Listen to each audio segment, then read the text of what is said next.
Video ko ngayon ay para dun sa mga nag-apply dito sa South Korea at dun sa mga naghihintay na ng employer ay puro good news talaga ang mangyayari ngayong buwan pagpasok ng taon na to. At ngayon nga simula March ay magkakaroon na at lalabas na sa inyong EPS account simula March 12 kung sino ang mga nagka-employer. Dahil nung nakaraang buwan, February, ay nagkaroon ng massive selection at ngayon ay lalabas sa inyong EPS account simula March 12 kung kayo ay nagka-employer na. At ito pa yung isang magandang balita ngayon. Kung natatandaan ninyo yung video ko na yan, na ang quota ngayong taon 2025 ay 130,000 foreign workers ang kailangan ng South Korea.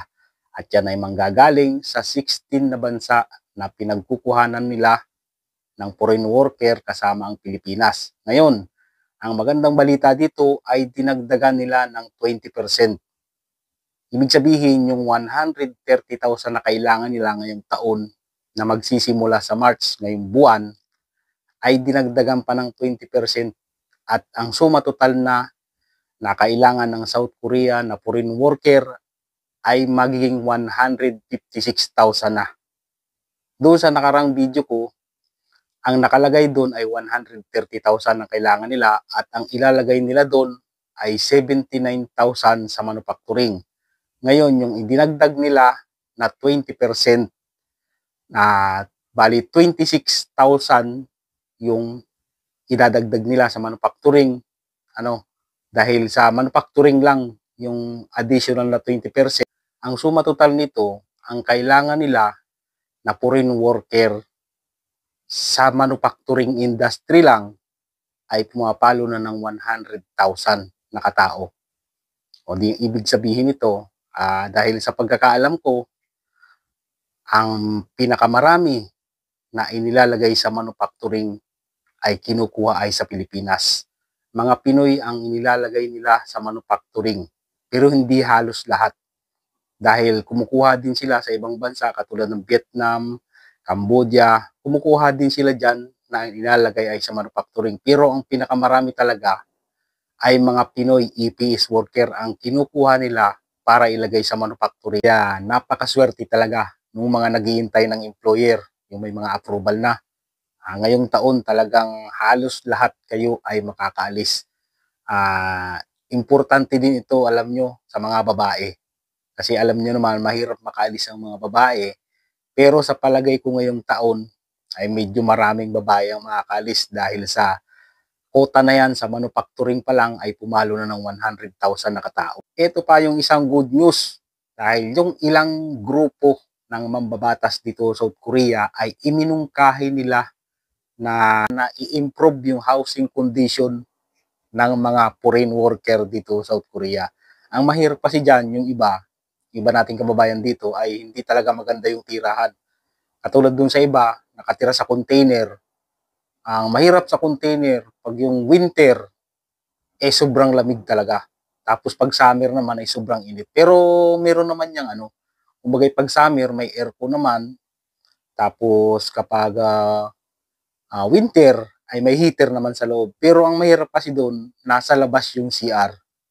Napakahirap lalo na kapag winter. Lalabas ka ng kwarto mo pa para maligo lang sa labas. Mahirap nun, wala din namang heater yung CR katulad dito sa amin. Paglabas mo ng kwarto, nandun sa may hallway namin yung CR namin, kaya ang hirap din talaga pag maliligo ka ng winter. At paglabas mo ng CR, sobrang lamig. Kaya mahirap. Kaya maganda pag natuloy yung propose ng mga lawmakers dito sa South Korea. At maiging maganda yung tirahan ng mga EPS worker dito sa South Korea. Pero sana, ang ginagawa ko kapag maliligo sa umaga, lalo na pag winter, lalo na pag mga negative 15 na yung temperature, ang ginagawa ko, ang naman dito, ang tubig naman sa gripo ng CR ay mainit naman, may heater naman. Kaya pag in-spray mo yun sa pader, itinutudo ko yung init, tapos ini-sprayan ko ng tubig yung pader para magbago yung temperature sa sa loob ng CR saka ako naliligo. Diyan sa proposal ng mga lawmakers dito sa South Korea na i-improve yung housing condition ng mga foreign worker dito sa South Korea, maganda yan pag natuloy.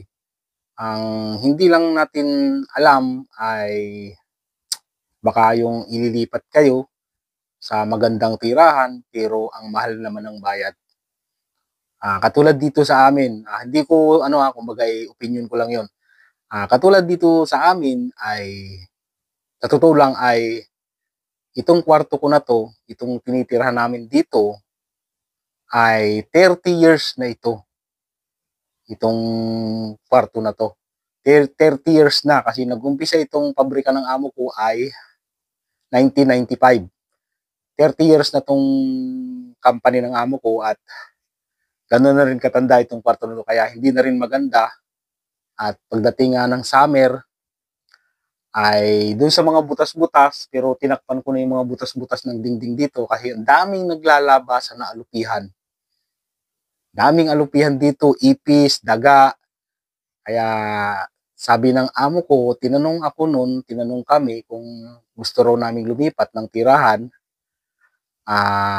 Pero pagbabayarin kami ng 250,000 won. Ang suma total niyan sa peso ay nagkakahalaga ng 10,000 pesos.